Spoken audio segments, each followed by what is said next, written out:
السلام عليكم ورحمة الله وبركاته. ازيكم عاملين ايه؟ يا رب كلكم تكونوا بخير وبصحة وعافية يا رب. النهاردة بقى عامله لكم فيديو حلو قوي بعيد عن التورت والحلويات شوية. قلت اعمل معاكم ريفيو عن زبدة الشرقية بيور. الزبدة اللي مالية الفيسبوك كله بيتكلم عنها، فحبيت اجربها معاكم. طبعا لو انتي اول مرة تشوفيني، انا دعاء ابراهيم ودي قناتي لتعليم التورت والحلويات والمعجنات. اتمنى ان شاء الله ان انتوا تعملوا جولة في القناة وتشوفوا الفيديوهات اللي انا منزلاها. متنسوش طبعا لايك الفيديو واشتراك لقناتي وانتوا مش مشتركين. بالنسبة للزبدة دي هقول لكم عنها كل حاجة بالتفصيل وهقول لكم رأيي فيها برضو. دي كرتونة كده احنا طلبناها، جبناها يعني انا وماما واخواتي وكده، فانا حبيت اجربها. فانا خدت منها دول اللي زي ما انتوا شايفين كده، دول 2 كيلو زبدة جاموسي و2 كيلو زبدة بقري. فقلت اجربهم معاكم بقى وايه، واعمل لكم فيديو بيهم واقول رأيي فيها بكل صراحة، لان طبعا الزبدة دي مالية الفيسبوك وكل الفيسبوك بيتكلم عنها، وكل اللي عاملين ريفيوهات عنها بلوجرات وناس ما شاء الله معروفة. فانا قلت اجربها برضو معاكم، فبما اني عندنا يعني في البيت جابوها، فقلت لهم خلاص يلا اعملوا حسابي معاكم علشان اجربها وانزلها على القناة واقول رأيي فيها بكل صراحة، سواء ان كانت كويسة او مش كويسة. تمام كده. فهبدأ بقى ابدأ افتحها معاكم. انا كنت طبعا عملت عنها بحث كده يعني عشان اشوف اخبار الناس، يعني الناس بتقول عنها ايه. لقيت فيه بيقولوا ان طعمها عامل زي القشطة، وبيقولوا ان ملهاش ريحة. اول حاجة فتحتها معاكم كده، بصوا شميت ريحتها، لقيت ريحتها سمنة بلدي. تمام. قلت ادوقها، لقيتها مالحة، هي مالحة شوية يعني حادقة شوية. تمام كده. وطعمها طعمها زبدة، يعني طعمها زبدة بلدي.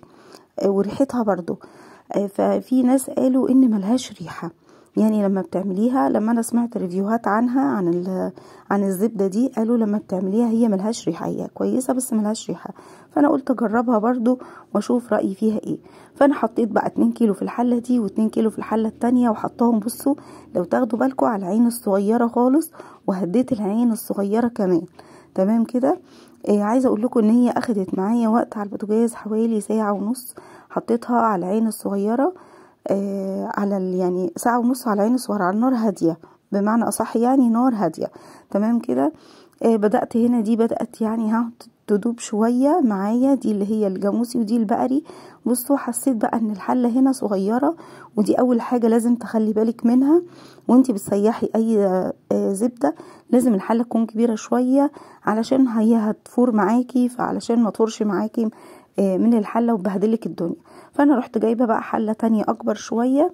قلت لا، انا الحق نفسي من الاول كده، ورحت جاية مفضيوها في حلة تانية زي ما احنا شايفين كده. وعايزة اقول لكم كمان ان هي ان في الحلة الكبيرة دي كمان فارت مني ووقع منها حاجات بسيطة يعني، بس طبعا دي ما جبتهاش ليكوا في الكاميرا. فلازم تاخدي بالك من النقطة دي وانتي بتسيحي اي زبدة. هنا كده خلاص فضيتها في حلة كبيرة علشان تاخد راحتها كده وايه، وتدوب كده وتسيح مع نفسها وتبقى واخدة راحتها، ما تكونش الحلة على قدها بالظبط. تمام. هسيبها بقى هنا تسيح، ودي التانية برضو اهي ما شاء الله بدأت تسيح خالص، يعني دابت معايا خالص، دي دابت ودي دابت. انا كل شويه بقى بقلب فيهم. بصوا انا بوريكم هنا النار هاديه خالص، لاني مجرد ما عليت النار حاجه بسيطه جدا لقيتها فارت مني. فرحت انا جايه موطيه عليها النار خالص خالص، شمعه كده، وايدي فيها هنا بدات تغلي، وبوريكم هنا برضو بدات تغلي وايدي فيها. انا قاعده جنبها على فكره، يعني حاطه كرسي جنبي في المطبخ كده وقاعده جنبها، وقاعده عماله اقلب فيها هنا واقلب فيها الناحيه دي. خلاص هنا اهي شايفين، يعني بدأت انا بجيب لكم على فكرة المراحل بتاعتها. هنا كانت دي بقى اللي هي البقري. بصوا بدأت تفصل، يعني بدأت تفصل شوية، المرطة بدأت تطلع لوحدها، والسمنة نفسها بدأت تبان زي ما انتم شايفين كده. هي خلاص يعني كده تعتبر خلاص، هي اخدت معايا حوالي ساعة ونص. ودي التانية برضو هي لسه قدامها كمان 10 دقايق كده عشان تكون زي الحلة التانية.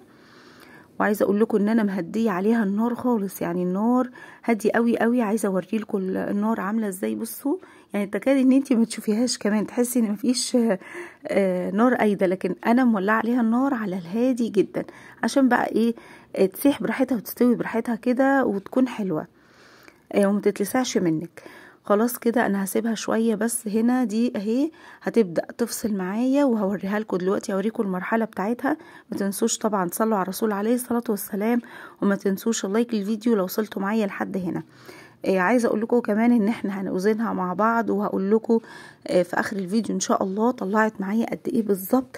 ال2 كيلو زبده طلعوا معايا قد ايه، وجبتها ازاي وتفاصيلها وكل حاجه هقول لكم برده واحنا شغالين مع بعض. هنا اهي دي بدأت خلاص اهو، يعني بدأت تفصل شوية. هنا دي فصلت خالص. بصوا كل اللي على الوش ده مرطة، اللي على الوش ده مرطة.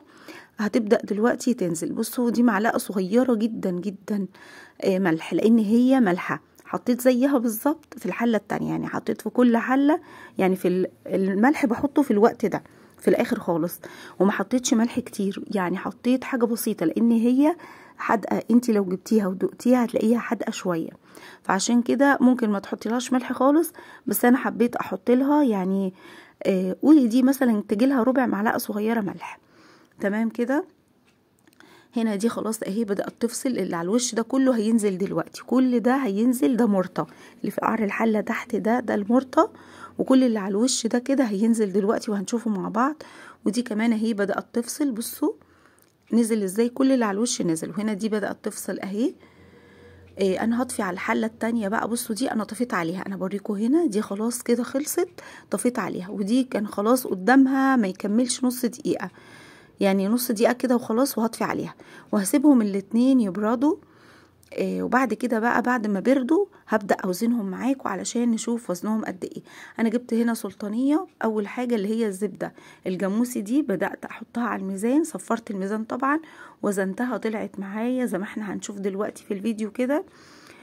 طلعت معايا كيلو و300 جرام، طلعت معايا كيلو 300 جرام. هما كانوا 2 كيلو. تمام اهو زي ما انتم شايفين، كيلو 309 جرام، يعني كيلو 300 جرام. تمام. طيب عايزين نوزن المرطة بتاعتها. هوزن المرطة، شوف المرطة اللي طلعت منها قد ايه، وهنوزن التانية برضو ونشوف طلعت مرطة قد ايه. هنا المرطة بتاعتها طلعت 139 جرام، 139 جرام. تمام، يبقى دي 139 جرام. والسمنة طلعت معايا كيلو 300 جرام، يعني كله على بعضه كده قولوا مثلا ايه كيلو ونص، ما كملش كيلو ونص، يعني هي نزلت معايا نص كيلو. هنا هوزن معاكم اللي هي البقري بيكون اقل. هنشوف دلوقتي هوزنها معاكم. هنا ببدأ افضيها، طبعا صفرت الميزان برضو. هتطلع معايا هنا كيلو 200 جرام. هنشوف دلوقتي في الفيديو اهي طلعت معايا كيلو. هقرب الكاميرا منها كمان علشان تشوفوها اهي. كيلو 26 جرام، لا كيلو 267 جرام، كيلو 267 جرام، يعني يقولوا مثلا ايه كيلو وربع، ازيد من كيلو وربع شوية، او كيلو وربع. تمام كده، يبقى كيلو وربع. التانية طلعت كيلو 300 جرام. هنا بقى هنوزن المرطة بتاعتها دي. بصوا مرطتها كانت اكتر، فرق بين المرطة دي والمرطة دي. المرطة دي ناعمة كده ودايبة، والمرطة التانية خشنة شوية. دي طلعت معايا 182 جرام، 182 جرام. تمام. بصوا هي فيها شوية سمنة، حاجة بسيطة كده. هبدأ انزلها برضو في يعني حاجة بسيطة خالص مش كتير.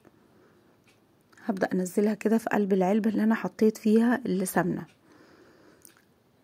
خلاص كده. دي المرطة انا قلت لكم الاوزان بتاعتها، دي طلعت قد ايه ودي طلعت قد ايه. دي المرطة بتاعتها ناعمة اللي هي البقري، والتانية المرطة بتاعتها خشنة. هحطهم بقى يبردوا شوية ويسقعوا كده واوريكم الترميلة بتاعتهم. طيب ايه رأيك فيها بقى وايه رأيي انا فيها؟ اولا هي ريحتها حلوة. الريفيوهات اللي انا سمعتها عنها ان ملهاش ريحة، لا ريحتها كويسة، ريحتها حلوة، طعمها حلو. بصوا الترميلة بتاعتها مرملة، يعني جربيها مش هتخسري حاجة. لما تجربي كيلو كيلو مش هتغرمي اي حاجة خالص. بصوا هنا السمنة بتاعتها ما شاء الله حلوة قوي، والترميله بتاعتها جميله. انا لسه هجربها ان شاء الله، هعمل لكم بيها بسبوسه، هنزل لكم فيديو البسبوسه بعد الفيديو ده ان شاء الله. بصوا شايفين الترميله بتاعتها جميله جدا. انا حطيتها بس سقعت شويه في التلاجة وطلعتها عشان اكمل معاكم التصوير، وبعد كده بقى حطيتها في الميكروويف، دي ساحت ورجعت فضيتها في برطمان تاني وقفلتها وعنتها. طبعا هم ليهم صفحتهم على الفيسبوك زي ما كل الناس عارفه، بتخشي على الصفحه بتاعتها وبتطلبيها وهم بيقولوا لك الاسعار. انا رايي فيها هي كويسه، جربيها لو حابه تجربي. جربي كيلو كيلو او 2 كيلو و2 كيلو، مش هتغرم اي حاجه، وهي سعرها حلو قوي وعلى قد الايد، وطعمها كمان كويس وريحتها كويسه. يا رب يكون الفيديو بتاعي ده عجبكم. اسيبكم في رعايه الله وانتظروني ان شاء الله فيديو جديد، والسلام عليكم ورحمه الله وبركاته.